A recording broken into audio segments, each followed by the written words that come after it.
Saya mengucapkan shalom, saya mengucapkan selamat pagi kepada saudara semua jemaat yang saya kasihi. Dalam kesempatan pagi ini sekali lagi saya mengucapkan selamat datang ya bagi saudara yang baru mungkin bergabung dengan channel YouTube GSPDI Philadelphia Jombang. Percayalah begini, bukan satu kebetulan kalau pagi ini saudara temukan channel YouTube GSPDI Jombang atau mungkin akun Facebook Jonas Naftali yang disaringkan oleh saudara-saudara seiman kita. Saya percaya ada rencana ilahi Tuhan, ada agenda ilahi Tuhan terjadi sama saudara. Karena Anda mesti mengerti, Tuhan itu punya rencana besar atas masing-masing kehidupan setiap kita. Saya percaya rancangan Allah boleh jadi pagi ini atas setiap kita, digenapi dalam hidup setiap kita. Dan saya tetap mendorong jemaat Tuhan untuk kesempatan sebelum saya berbagi sharing pengajaran firman Allah, kesempatan Anda ini bisa kasih jempol like, Anda bisa sharing kepada yang lain, chatting di channel YouTube atau di akun Facebook Jonas Naftali, terutama sharingkan kepada jemaat yang lain, keluarga saudara, handai tolan saudara atau grup-grup saudara yang Anda miliki. Supaya pagi ini berlipat ganda, lebih banyak orang yang terima lawatan bahkan berkat Tuhan. Anda bisa mulai sharingkan channel YouTube GSPDI Jombang atau akun Facebook Jonas Naftali kepada sebanyak-banyaknya orang. Saya percaya kuasa ilahi Tuhan, kuasa ibadah ini boleh melawat, memulihkan, bahkan memberkati setiap kita. Biarlah kuasa Tuhan dilepaskan melawat setiap pribadi kita. Puji Tuhan. Nah, pagi ini saya akan sharing berbagi dengan saudara sebuah pengajaran firman Allah yang saya kasih judul bertumbuh dalam pengenalan akan Tuhan. Mari kita baca ayatnya. Perkataan Paulus, kerinduan Paulus, seruannya kepada Tuhan, dia bagikan kepada jemaat di Filipi. Filipi pasal yang ketiga, kita akan baca di ayat yang ke-10. Mari jemaat Tuhan yang saya kasih, kita akan sama-sama baca dengan semangat, baca dengan roh yang bergelora. Filipi pasal 3 ayat yang ke-10. 1, 2, dan 3. Yang ku kehendaki ialah mengenal Dia dan kuasa kebangkitannya dan persekutuan dalam penderitaannya, di mana aku menjadi serupa dengan Dia dalam kematiannya. Ini sesuatu yang amazing, sesuatu yang sangat menarik perhatian setiap kita. Seorang rasul yang bernama Paulus, dia berbagi kepada jemaat yang dia gembalakan, itu jemaat di kota Filipi. Apa yang dia bagikan? Seruan doanya kepada Tuhan. Yang dia bagikan adalah kehendaknya, kerinduannya yang dia doakan, yang dia serukan kepada Tuhan. Apa sih yang Paulus serukan kepada Tuhan? Ini seruan doa Paulus kepada Tuhan. Dia berkata begini, yang ku kehendaki, kata Paulus, ialah mengenal Dia. Ini seruan Paulus yang sangat menarik menurut saya untuk kita cermati, untuk kita pelajari dalam doa pagi kita saat ini. Dan ini boleh menjadi bekal kita sepanjang hari yang kita jalani saat ini. Apa bekal rohani yang jadi kekuatan kita? Saya berdoa kiranya kerinduan Paulus dalam seruan doanya kepada Tuhan ini juga menjadi seruan, kerinduan yang kita doakan, serukan kepada Tuhan. Apa seruan Paulus? Yang ku kehendaki dalam seruannya ialah mengenal Dia. Kalau saya boleh jujur, bukan saya saja, menurut saya semua kita kalau boleh jujur, termasuk saya dan Anda semua, kalau doa Paulus ini saya kembalikan kepada saudara, seruan doa Paulus kepada Tuhan ini kalau kita bandingkan dalam keseharian doa-doa kita, seruan kita kepada Tuhan, bandingkanlah doa kita, coba bandingkanlah seruan kita kepada Tuhan dengan seruan kerinduan Paulus kepada Tuhan. Kalau kita mau bandingkan, mungkin gak sebanding.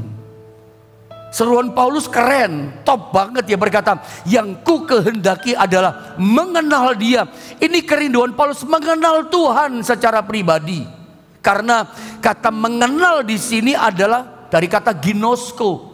Mengenal itu mengalami pribadi Tuhan secara pribadi, mengenalnya secara pribadi. Bagaimana kerinduan kita? Barangkali kalau kita bandingkan doa kita, seruan setiap hari kita kepada Tuhan mungkin gak sama dengan Paulus. Maafkan saya, termasuk saya, kita semua, kalau kita berseru berdoa kepada Tuhan, gimana seruan kita? Seringkali kita jujur saja, kita gak usah tutupi. Mari kita bandingkan dengan seruan doa Paulus. Kalau kita berdoa kepada Tuhan, bagaimana seruan kita? Tuhan berkati saya, iya kan? Tuhan tolong saya, harus bayar hutang-hutang saya yang banyak Tuhan. Tuhan pulihkan kesehatan saya, Tuhan berkati keluarga saya, Tuhan pulihkan rumah tangga saya yang tidak ada damai, rumah tangga saya kehilangan harmonis, kami suami istri mulai sering terjadi pertengkaran. Tuhan, jujur, keseharian kita setiap hari, kalau kita berseru dalam doa kepada Tuhan, yang kita minta, yang kita serukan mungkin gak sama dengan Paulus. Paulus keren banget, seruan doanya berkualitas. Yang ku kehendaki ialah mengenal Dia. Bandingkan dengan seruan kita, berkati saya Tuhan, tolong saya Tuhan, pulihkan saya, mesti bayar hutang-hutang saya Tuhan.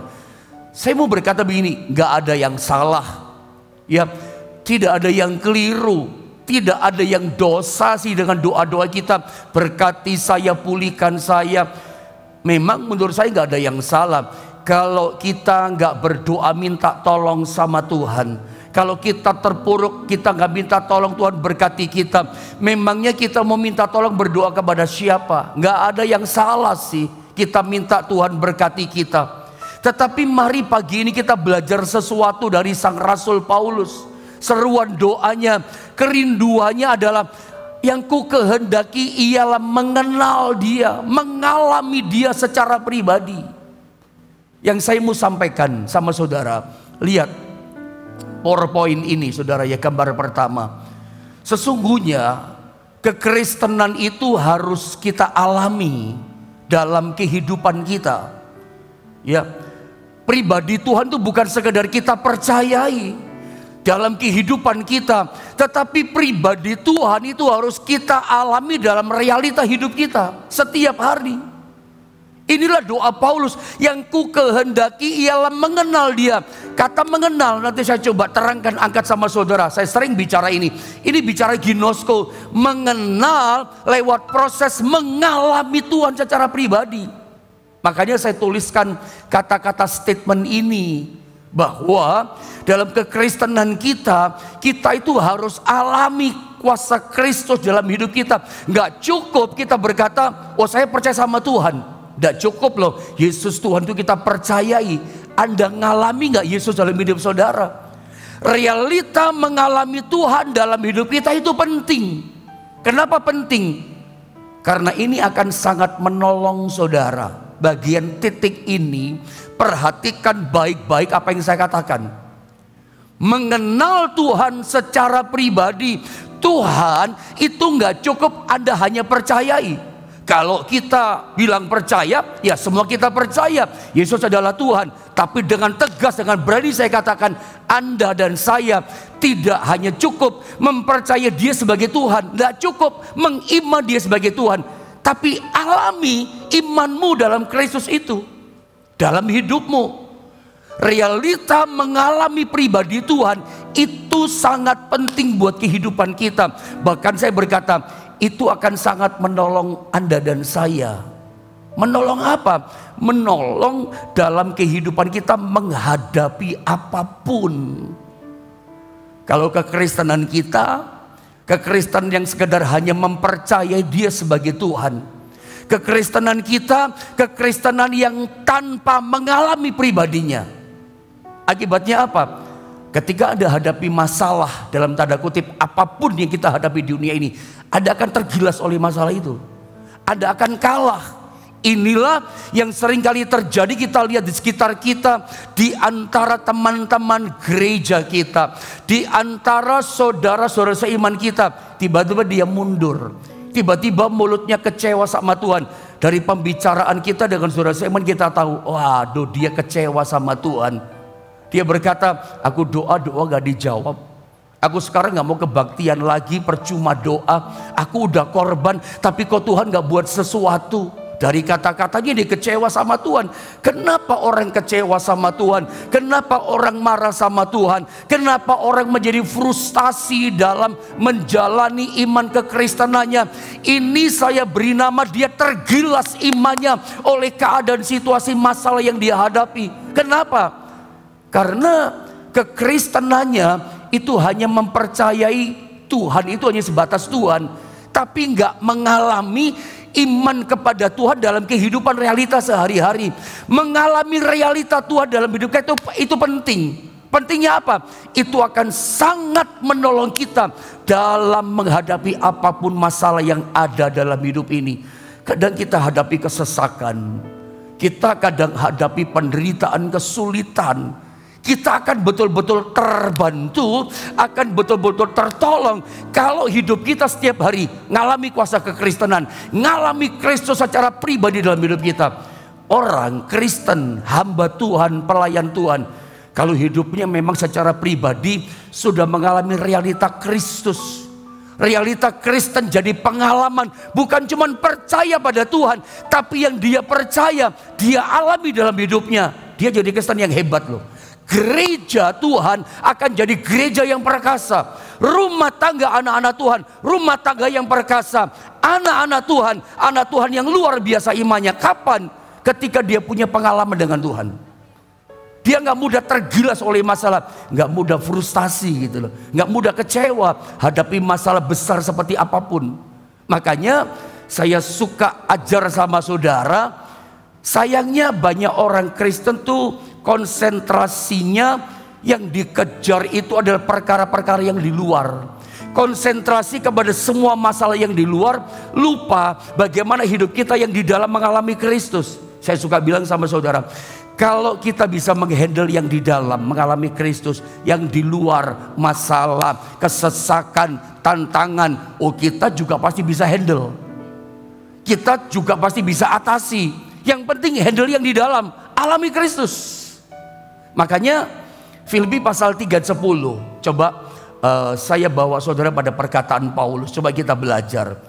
Saya ingin kita baca ulang sekali lagi deh Filipi pasal 3 ayat 10. Saudara, mari keluarkan suara saudara sampai firman Allah terdengar di telinga saudara masing-masing di rumah saudara ya. Filipi 3 ayat 10, mari sama-sama kita baca 1, 2, dan 3. Yang ku kehendaki ialah mengenal dia dan kuasa kebangkitannya dan persekutuan dalam penderitaannya, di mana aku menjadi serupa dengan dia dalam kematiannya. Yang ku kehendaki ialah mengenal dia. Perhatikan kata mengenal, mengenal dia. Kata mengenal ini ternyata dalam bahasa aslinya disalin dengan kata ginosko. Ginosko itu artinya adalah mengenal karena kita mengalami secara pribadi dalam hidup kita. Jadi kata yang ku kehendaki adalah mengenal dia. Ini bukan sekedar kenal sama Tuhan. Atau begini ya, ini bukan sekedar tahu siapa Yesus. Dulu pada waktu saya sekolah Alkitab, itu sering nyanyi dengan teman-teman. Tiap orang harus tahu, tiap orang harus tahu, tiap orang harus tahu siapa Yesus. Ya memang benar sih, itu kerinduan kita. Biar setiap orang, semua orang dunia kenalan kita, saudara kita, biar mereka tahu siapa Yesus. Tapi hari ini saya bawa saudara lebih dalam, menyelam dalam firman. Anda dan saya tidak cukup hanya sebatas tahu siapa Yesus. Anda tidak cukup hanya percaya Yesus Tuhan. Gak cukup loh Yesus kita percaya sebagai Tuhan. Ngalamin gak kepercayaanmu Yesus Tuhan? Loh ini penting loh saudara ya. Pengenalan kita itu lewat proses ngalami dia secara pribadi. Saya ketika bicara soal mengenal Tuhan secara pribadi, ketika saya mengajar kata ginosko kepada Anda, saya suka kasih gambaran meskipun saya ulang sedikit. Ketika kita bicara tentang kenal atau tahu, misalnya tahu Pak Jokowi, ya kita pasti tahu lah itu presiden kita. Tapi ketika bicara kenal gak sama Pak Jokowi, kita pasti berkata enggak kenal, karena memang kita gak pernah kenalan. Sebab untuk mengenal secara pribadi kita mesti membangun hubungan. Kita datang sama beliau, kita ngobrol, tanya kesukaan makanannya apa, baru bisa mengenal pribadi. Saya yakin di antara semua jemaat yang saya gembalakan, dari semuanya, kalau bila bicara kenal sih kenal, tahu Yohanes tahu. Gembala GSP di Jombang itu gembala saya. Tapi kalau ditanya kenal secara pribadi, ya mungkin kebanyakan nggak tahu. Kalau saya kasih pertanyaan 6 pertanyaan saja, saya nggak yakin 6 ini bisa jawab. Kesukaan saya apa? Warna kesukaan saya apa? Belum itu bisa jawab. Kalau ketiga saya tanya kebiasaan sehari-hari saya setelah doa pagi apa, nggak ada yang tahu. Pasti bingung apa ya? Kenapa nggak bisa jawab pertanyaan ketiga? Karena nggak mengenal saya secara pribadi, cuman kenal. Seperti kalau ada tanya, kenal nggak Pak Pendeta Yohanes sama pengerja-pengerja di gereja, pelayan-pelayan semua? Oh saya kenal. Ibu Manda saya kenal, Bapak Dedi suaminya saya kenal, Pak Sugeng yang main gitar kenal, Rio kenal. Tapi kalau ditanya, kenal nggak, tahu nggak kesukaan makanan mereka? Oh saya nggak tahu warna kesukaannya. Mesti tanya sama pasangan mereka. Tapi kalau ada tanya kepada istri saya, Ibu Siska Ripka, tentu saja istri saya tahu. Kenapa? Saya ginosko sama istri saya setiap hari, membangun hubungan setiap hari. Saya ini ngalami istri saya setiap hari.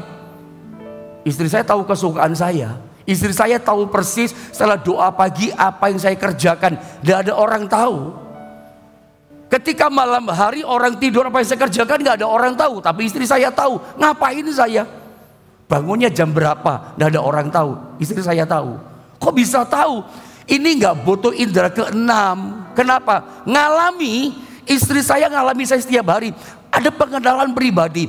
Jadi kalau ada ingin mengenal pribadi Tuhan, itu mesti membangun hubungan. Ada mesti datang sama dia, bersekutu sama dia. Di mana dia ada, di situ ada. Suka datang sama dia, Anda akan kenal secara pribadi. Apa kesukaan Tuhan, Anda tahu. Apa dia rindukan, Anda ngerti. Jadi seperti kita tanya, warna kesukaan apa? Anda bisa tahu, karena mengenal dia secara pribadi. Nah, coba saya bawa saudara pada satu ayat yang saya suka bagi sama saudara. Tapi ayat ini penting untuk saya bagikan, untuk membongkar tentang yang namanya pengenalan secara pribadi. Lihat Yohanes 17 ayat 3. Saya ingin kembali kita sama-sama baca ayat ini ya Bapak Ibu Saudara ya. Yohanes 17 ayat yang ketiga. Ayo sama-sama kita baca. 2, 3. Inilah hidup yang kekal itu, yaitu bahwa mereka mengenal Engkau satu-satunya Allah yang benar, dan mengenal Yesus Kristus yang telah Engkau utus. Ternyata Yohanes 17 ayat 3 ada 2 kata mengenal. Mengenal Engkau satu-satunya Allah dan mengenal Yesus Kristus yang telah Engkau utus. Kata mengenal dua-duanya ini ternyata disalin dalam bahasa Yunani, bahasa Greek, bahasa aslinya pakai kata ginosko. Mengenal lewat sebuah pengalaman pribadi. Kenalnya secara pribadi, bukan cuma tahu, bukan cuma percaya Tuhan. Oh percaya. Kalau kita ditanya percaya Tuhan, percayakah kamu Yesus itu adalah penyembuh? Percaya. Tapi ngalami nggak kesembuhannya? Belum tentu. Kita percaya dia baik, ngalami kebaikannya. Kita percaya dia itu selain Tuhan, dia Bapak kita. Ngalami nggak kenikmatan, kemesraan, hubungan seperti anak dengan Bapak? Lo ngalami tidak? Ini bicara pengenalan secara pribadi. Dan saya pernah sampaikan sama saudara Yohanes 17 ayat 3. Harusnya memang ayat ini membongkar tentang pandangan banyak orang yang meleset dari sasaran tentang hidup yang kekal. Ini menarik sebetulnya ayat ini. Gak ada bosannya saya bahas Yohanes 17 ayat 3. Karena ayat ini penting. Banyak kita meleset dari sasaran pandangan tentang hidup kekal. Saya baca ulang ya, perhatikan ayat ini. Inilah hidup yang kekal itu. Biasanya kalau kita dengar kata hidup kekal, baca hidup kekal, langsung dalam pikiran kita berkata begini, hidup kekal itu adalah tinggal di sorga selama-lamanya. Itu kan definisi kita. Itu kan pengertian kita orang Kristen pada umumnya. Kebanyakan kita ternyata meleset dari sasaran. Ayat ini bongkar, ini menyadarkan kita. Ternyata hidup kekal itu bukan itu. Berdasarkan definisinya Tuhan. Tetapi memang kalau Anda mau hidup kekal tinggal di sorga, nggak ada cara lain. Anda harus kenal Yesus secara pribadi, ngalami dia secara pribadi. Kalau Anda jangan ngimpi dapat hidup kekal selamanya tinggal di sorga. Ternyata hidup kekal menurut definisinya Tuhan, yang diartikan sama Yesus sendiri. Hidup kekal itu adalah mengenal Engkau satu-satunya Allah yang benar, dan mengenal Yesus Kristus yang telah Engkau utus. Ternyata berdasarkan definisinya Tuhan Yesus, hidup kekal itu adalah kesempatan kita di dunia ini untuk mengenal Tuhan secara pribadi. Itu hidup kekal. Yang percaya katakan amin. Anda harus mengerti ini. Ternyata kebanyakan kita pada umumnya meleset dari sasaran. Ayat ini bongkar mengingatkan kita. Makanya kalau hidup kekal saja diartikan Tuhan, kesempatan kita mengenal Yesus secara pribadi, kesempatan mengenal dia sebagai Allah satu-satunya dalam kehidupan kita. Makanya saya kasih statement pada gambar berikutnya, lihat di screen saudara. Makanya saya katakan begini, intisari kekristenan itu ternyata bukan berapa banyak yang kita tahu dari definisinya Yesus. Saya ulang. Kekristenan ikut Tuhan itu ternyata bukan berapa banyak yang kita tahu tentang Tuhan, berapa banyak yang kita tahu tentang Yesus. Tetapi intisari esensi dari kekristenan itu adalah berapa banyak yang kita alami. Karena kenal secara pribadi itu bicara mengalami pribadinya. Tapi sayang saudara ya, banyak orang Kristen itu lebih terpesona kepada apa yang dia tahu. Sayang pada umumnya banyak orang Kristen yang dikejar itu adalah pengetahuan tentang Tuhan, dan dia bangga, ya, bukan apa yang dia alami di dalam Tuhan. Gini saudara, kenapa saya berani katakan tegas, intisari kekristenan, esensi kekristenan bukan berapa banyak kita tahu, tapi berapa banyak yang kita alami Kristus dalam hidup kita. Kenapa saya tegas ngomong begini kepada saudara? Karena kalau kekristenan yang kita kejar hanya pengetahuan, bukan yang bukan pengalaman dengan Tuhan, saya khawatir kalau Anda cuma sekedar tahu Tuhan tapi nggak ngalami Tuhan, itu nanti Tuhan itu nggak nyata dalam hidup kekristenan kita. Saya khawatir Tuhan itu kayak apa ya, virtual. Tuhan itu nanti menjadi kayak sebuah teori pelajaran, karena Anda nggak ngalami pribadinya. Anda cuma mempercayai dia sebagai Tuhan, sebagai sebuah pengetahuan, itu yang Anda kejar. Tetapi Anda gak kejar, aku rindu ngalami. Seperti teriakan Paulus, yang ku kehendaki ialah mengenal dia, mengalami ginosko pribadi dengan dia. Harusnya itu Anda terpesona yang kita kejar. Sebanyak-banyaknya, sesering mungkin lagi dan lagi setiap hari. Ngalami Tuhan, ngalami hadiratnya, ngalami pribadinya, ngalami perjumpaan dengan dia. Seperti saya katakan tadi, nanti jangan-jangan Tuhan buat kita itu kayak virtual. Tuhan gak nyata. Tuhan cuma jadi teori pengetahuan, tapi gak nyata kuasanya kita alami. Contoh, seperti tadi saya katakan, kita tahu Alkitab berkata kepada kita, dia itu adalah Jehovah Jireh. Sepakat dengan firman, dia Jehovah Jireh, Allah yang menyediakan, Allah yang mengadakan. Kita tahu itu, bahkan kita mempercayai. Pertanyaan saya, karena gak cukup mempercayai kan, ngalami atau tidak. Di tengah-tengah kekurangan kehidupan kita, di tengah-tengah kita dalam kesesakan ekonomi, keuangan, dampak pandemi, pertanyaan saya kepada Anda, apakah Anda mengalami pribadi Yesus dalam hidupmu yang kau percayai sebagai Jehovah Jireh dalam kekurangan kita, dia berkati saudara. Dalam kekurangan kita, dia sediakan yang ada perlu. Kadang-kala masa pandemi omset kurang, pemasukan kurang, rezeki kurang, kita berkata, aduh bagaimana ini mesti bayar kuliah anak. Atau Anda mesti bayar cicilan rumah, bayar cicilan motor, bayar cicilan mobil. Mungkin ada di antara saudara sedang dalam cicilan-cicilan. Ketika kita butuh bayar kontrakan, butuh uang, tersedia bayar kuliah anak. Dalam kondisi kekurangan itu, pernahkah saudara ngalami tiba-tiba di luar pemikiran kita, Tuhan sediakan berkat buat kita. Itu namanya Anda mengalami bukan sekedar mempercayai dia sebagai Yehova Jireh, tapi saudara mengalami apa yang Anda percayai. Sebab kalau Anda cuma sekedar tahu saja, yang ada kejar pengetahuan, tapi tidak ngalami Tuhan, saya khawatir dalam kekristenan kita Tuhan itu nggak nyata kuasanya. Kasihan, Tuhan kayak virtual, Tuhan kayak teori, oh dia Yehova Jireh, tapi kita tidak pernah mengalami itu. Ada banyak orang bangga yang dikejar pengetahuan. Ada banyak orang gak sadar saudara ya, bahwa ternyata dia bertumbuh ternyata dalam pengetahuan. Coba Anda lihat apa yang saya tulis di sini buat saudara. Banyak orang percaya tidak tahu membedakan rancu, gak bisa bedain antara bertumbuh dalam pengetahuan hidupnya atau bertumbuh dalam pengenalan. Banyak orang salah sangka bahwa sebetulnya dia itu sedang bertumbuh dalam pengetahuan akan Tuhan, tahu tentang Tuhan, tapi sebetulnya dia sedang tidak bertumbuh dalam pengenalan atau mengalami Tuhan. Salah sangka. Padahal dia sedang bertumbuh dalam. Kalau Anda ingin tahu tentang Tuhan, gampang. Sekolah teologi, sebab ilmu teologi adalah ilmu pelajaran tentang Tuhan, mempelajari Tuhan.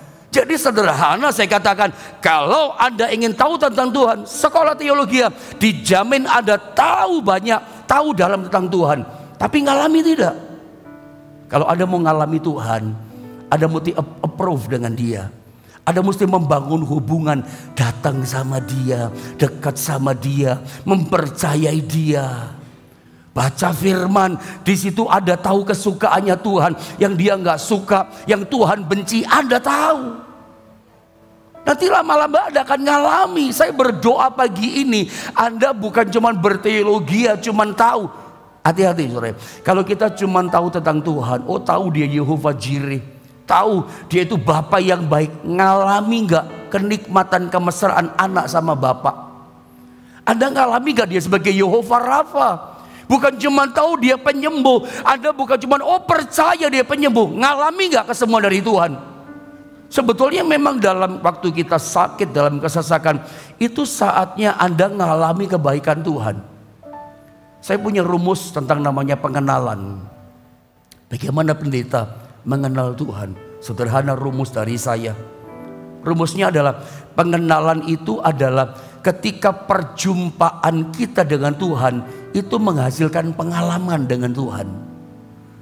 Berjumpa, makanya suka datang sama Tuhan, membangun hubungan sama Tuhan. Jangan hanya pada waktu kesesakan sudah datang sama Tuhan. Makanya saya suka mengajar sama saudara, kalau waktu sehat, tubuh kuat, ada suka datang cari Tuhan. Nanti tempo-tempo ketika tubuh kita lama sakit, Tuhan ganti cari kita, dia sembuhkan kita, Anda ngalami Tuhan. Ya, ketika Anda sukses kerjaan, Anda jaya, duit banyak, Anda kaya raya, kerjaanmu berhasil. Ingat, godaan keberhasilan pun tidak gampang. Suka orang tinggalkan Tuhan, tapi Anda jangan seperti itu. Waktu sukses, waktu kaya, diberkati, suka cari Tuhan, suka datang sama Tuhan. Waktu sukses jaya, cari Tuhan. Nanti ketika kerjaan ada masalah, ekonomi agak downgrade, nanti ganti Tuhan yang cari saudara. Anda dipulihkan, Anda diberkati, Anda ditolong oleh Tuhan. Anda mengalami Yehova Jireh. Karena pada waktu Anda jaya, Anda cari Tuhan. Waktu susah, ganti Tuhan cari saudara. Ini cara mengalami, cara mengenal dia secara pribadi, membangun hubungan sama dia. Saya coba kasih contoh sama saudara. Anda lihat dalam Keluaran pasal 3 ayat yang kedua, Karena waktu saya nggak bagikan banyak ya. Dalam kisah tentang Musa, saya baca singkat ayat ini, Keluaran 3 ayat 2 saya baca ya. Lalu malaikat Tuhan menampakkan diri kepadanya, kepada Musa di padang gurun Sinai, di dalam nyala api yang keluar dari semak duri.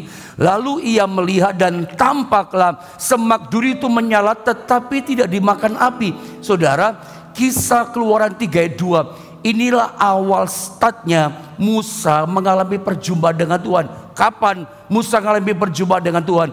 Ketika di padang gurun. Ingat catatannya, Musa putra mahkota Mesir, Musa pangeran putri Firaun, pangeran Mesir, jaya sukses. Hari itu dia di padang gurun, dari atas jatuh ke bawah. Dia tinggalkan istana Mesir. Tidak gampang ya, dari atas tiba-tiba jatuh ke bawah. Tapi Musa ngalami situasi padang gurun cuma dengan kambing domba embek. Gak ada tarian Mesir, gak ada harta yang banyak, gak ada kemewahan, gak ada lagi kuasa tinggal tunjuk, berkat datang tinggal tunjuk, orang melayani, gak ada. Semuanya sekarang padang gurun. Tapi perhatikan, justru dalam kesulitan, keterpurukan, downgrade, kekeringan di padang gurun, Musa melihat Tuhan, Musa ngalami Tuhan. Justru kalau hari ini saudara ingin mengalami Tuhan, dalam kesesakanmu datang sama Tuhan, cari Tuhan, maka dijamin Anda akan mengalami seperti Musa. Anda lihat kemuliaan Tuhan, Anda akan mengalami kuasa Tuhan. Sama juga dengan kisah Yesaya. Dalam Yesaya pasal 6 ayat 5, ayat 1, Raja Uzia mati. Siapa Raja Uzia? Pelindung orang Israel. Raja Uzia, raja yang paling bijaksana, ditakuti oleh kawan, dihormati oleh kawan, ditakuti oleh lawan. Selama ada Raja Uzia, nggak ada yang berani otak-atik serang Israel. Israel jaya, Israel aman dalam naungan kepemimpinan Raja Uzia. Raja Asyur pun, Raja Aram gak berani. Ada raja pelindung perkasa Uzia.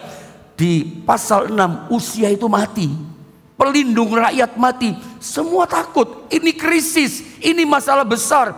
Asyur akan serang, Aram akan serang, Moab atau siapa akan serang begitu. Tapi perhatikan saudara ya, di tengah-tengah krisis itu Yesaya itu melihat Tuhan. Anda baca ayat 1, dia melihat Tuhan di tahtanya menjulang tinggi, jubahnya memenuhi bait Allah. Ayat 5 saya baca turun ke bawah ayat 5 ya. Sebab aku ini seorang najis bibir, apa adanya dia datang, dan aku tinggal di tengah-tengah bangsa yang najis bibir. Namun dikatakan, mataku telah melihat sang raja yang duduk di atas tatanya di ayat 1, yakni Tuhan semesta alam. Tuhan semesta alam itu artinya Tuhan pencipta langit dan bumi yang besar kuasanya. Pertanyaan saya, kapan Nabi Yesaya melihat Tuhan sebagai pencipta alam semesta yang besar, yang mengadakan dari tidak ada menjadi ada? Ketika dalam krisis kehidupan. Saudara, saya berdoa pagi ini, saudara mungkin merasa putus asa pagi dengan masalahmu, rasanya gak ada harapan. Saya mau berkata sama saudara lewat firman Allah ini kesempatan saudara mengalami dia sebagai Jehovah Jireh. Ini kesempatan saudara mengalami dia sebagai Jehovah Rafa. Ini kesempatan saudara mengalami Tuhan pencipta langit dan bumi yang besar kuasanya untuk menyatakan kebaikan pertolongan dalam hidup saudara. Justru lewat kesulitan, padang gurun kita, itu kesempatan kita bukan hanya mempercaya dia sebagai Tuhan, tapi ngalami dia sebagai Tuhan yang berkuasa dalam kehidupan kita. Doa saya, dari hari demi hari yang kita lewati, semakin kita mengenal dia secara pribadi lewat proses mengalami kuasa Tuhan. Mari kita akan sama-sama berdoa.